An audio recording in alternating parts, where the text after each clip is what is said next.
Night has always been humanity's most honest time. When the light recedes from the world, so do all the pretense we use to make ourselves look good. In those tiny rooms where only the tired hum of ceiling fans and the pale, weary glow of electric lights, there sat a man. An empty box of fried chicken, a greasy tissue, and a wave of guilt creeping up his neck like an old snake. His name was Snuggles, a funny name for a sadness that wasn't funny at all. He had lost again to himself. He had vowed to lose weight. He had vowed to work out every morning. He had vowed to be a new man. But the vows were light. The substance was heavy as stone. He sat there, and the guilt spread like grease to a tissue, not quickly, not dramatically, but quietly, surely dirty. And he asked himself, "Why am I so lazy?" That question, it seems childish, but in fact, it is a question that all of humanity has never been able to answer.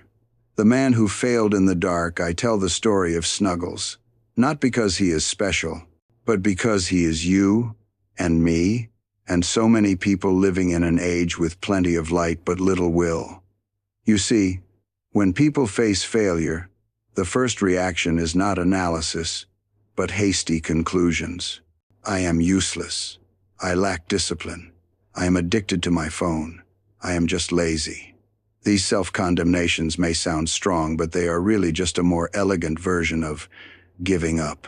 We like to curse ourselves because it saves us the trouble of changing. There is a strange kind of person. They are comfortable with long-term suffering, but can't stand a little short-term difficulty. Egg Dog is such a person. He doesn't diet because he lacks discipline, not exercising because he is stupid. It is because his brain does not accept it. And, the brain is the one who never loses any battle. 3 brains, 3 characters in the tragedy. Man thinks he has only 1 brain. But in fact, we have 3. The instinctive brain, the survivor of the Stone Age. The emotional brain, the caretaker of pleasure. The rational brain, the weak youngest, who likes to give orders but no one listens. When reason says, it is time to exercise. The 2 brothers just laugh. Don't joke. The most important thing is to survive and be comfortable. In the Stone Age, they were right. But in the modern world, we die a lot, not from wild animals, but from prolonged comfort. Unfortunately, they are still 100 times stronger than reason. You are not lazy. You are just being betrayed by your own ancient parts. Battle with dopamine, the one who both saves and kills humans. In the darkness of the room, Dog Egg did not know that he was both victim and perpetrator. His instinctive brain told him to eat, to survive. His emotional brain told him to eat, to comfort.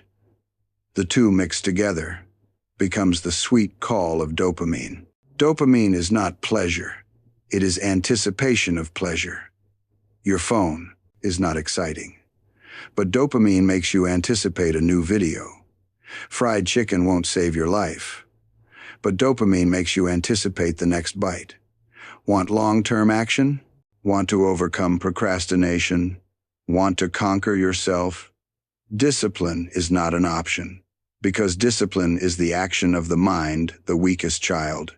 You have to use the same language as your 2 older brothers. Dopamine. Imagine every morning you tell your instincts and emotions, work out, and I will give you a reward. But not now. It will come later, and it will be bigger. That's delayed gratification.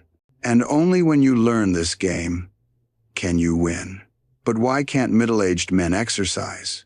Because they no longer have a reason. No need to flirt. No social demands on their appearance. Not seeing benefits beyond weight loss.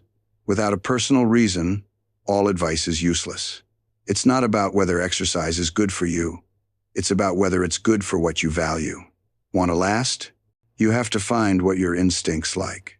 Dopamine has to be with you, not against you. The clear path, how to get out of your own darkness. Snuggles lost not because he was weak. It was because he didn't have a path. All human change requires 2 things: clarity. A personal reason, not a reason borrowed from society, not a reason from friends.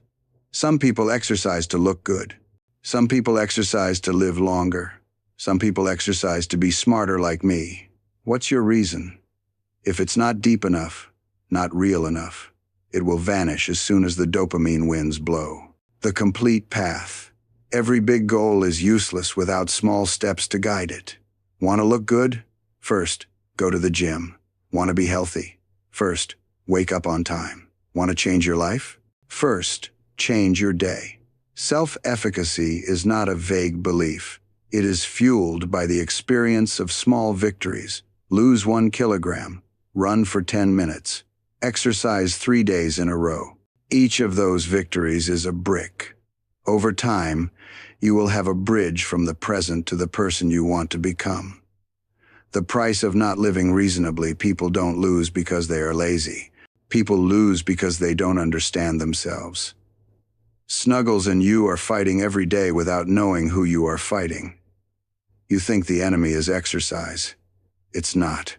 The enemy is that ancient part of you that still thinks you live in the jungle, that fried chicken is survival fuel, and that avoiding fatigue is the way to survive. But the world has changed, and if you don't change, you will be the one who pays the price in the end. You don't need to be the strongest. You just need to become the person who understands yourself best. Then, the 3 brains are no longer 3 enemies. They become 3 allies. And then you will no longer live the life your instincts tell you to live, but the life your reason chooses for you.